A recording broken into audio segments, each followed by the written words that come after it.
I just finished remodeling my garage. I just want to go over a couple little tips and tricks that I did, a couple of my ideas that I used, and maybe it'll help you decide what you want to do with your garage and some of the things you'd like to do to it. So let's start over here in this corner, which is one of my most favorite corners. I have my stainless steel toolbox. I've wanted one of these for a long time. Finally found one. I believe it's made in China. It's sold by Sam's Club. The only really thing that's on it is it says Steel Glide. There's really no brand name or anything. And it actually was not expensive at all, so I picked that up. And every garage has to have a stereo system. And these components I just bought off eBay.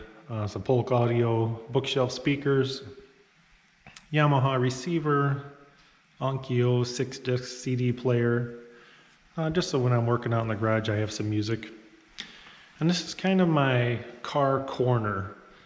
I have a couple of these metal car signs. You can see there's some there. Let me back up here. You can see the garage door. I have some of the license plates of different cars up there. You got the GTR, BMW, Mercedes, there's a Ferrari, a couple other ones over here, Porsche and Lotus. So like I said, this is kind of my car corner, car end, kind of a car guy, so I decided to put some of that stuff up there. I also did a strip of polished aluminum diamond plate around the top of the garage door. I found this at a local welding shop. I actually used it on the floor around the trim as well. Wasn't too expensive. I think it was like, to trim the whole garage and everything you see was about $200. So not too bad. So then moving along this wall, I got 3 Gladiator cabinets. These are the 28-inch.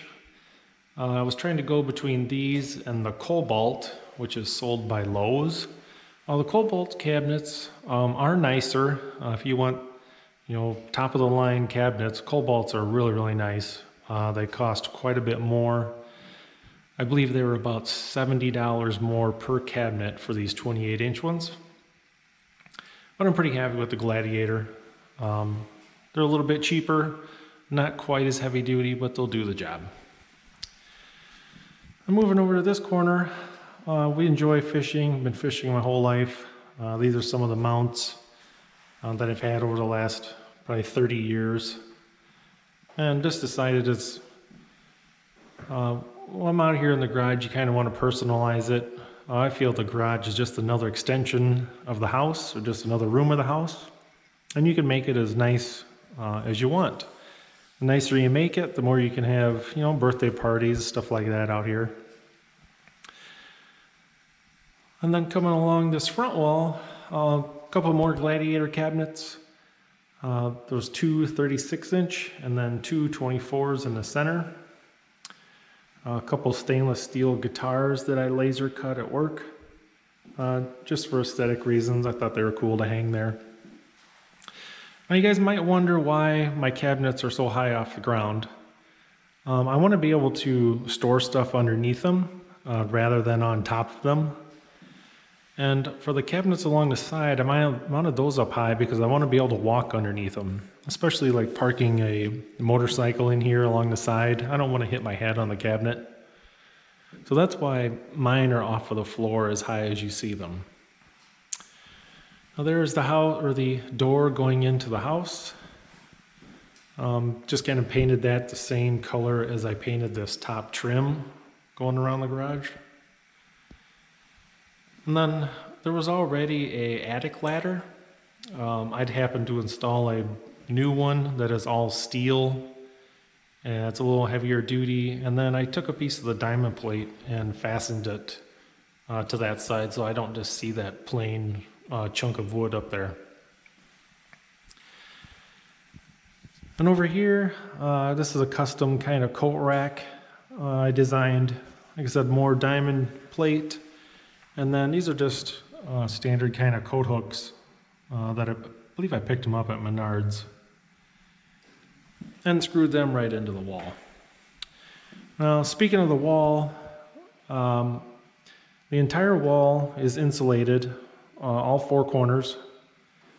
And then I coated the entire wall with 1/2-inch OSB. The old drywall had a lot of cracks in it, so I felt that covering the entire garage in 1/2-inch OSB, gluing it to the studs, and then screwing it to the studs is going to make a lot more stable foundation for the new drywall to go onto. And hopefully less cracks. And also I figured anything I screw or nail to the wall, I'm going to be putting it into wood no matter where I put it. I don't have to hit a stud unless it's something heavy. Over here on this side, like I said, just like the opposite side, the 3 gladiator cabinets. And then it's a garage heater that's made by Dynaglow. I believe I purchased that one at Menards.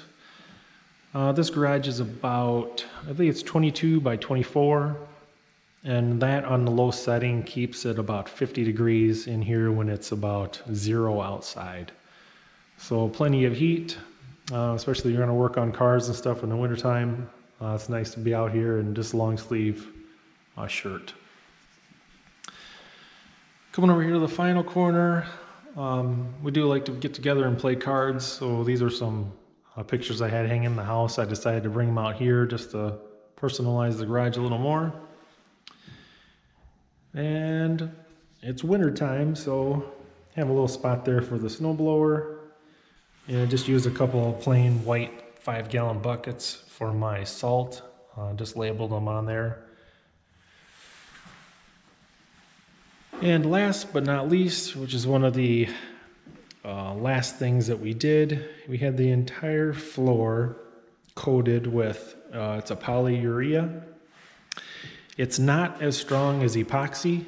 I'll tell you why. The epoxy is so strong and so solid that it doesn't really move. It will crack.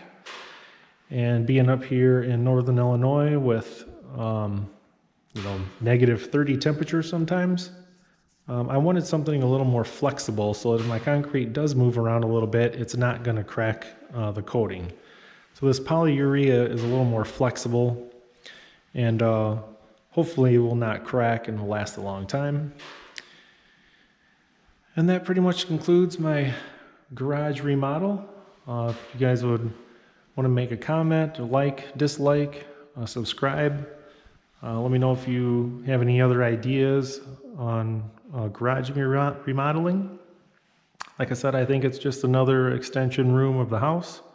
There's no reason your garage cannot look as good as the rest of the inside of your house. It just takes a little bit of time, effort, and of course some money. And I appreciate you guys watching.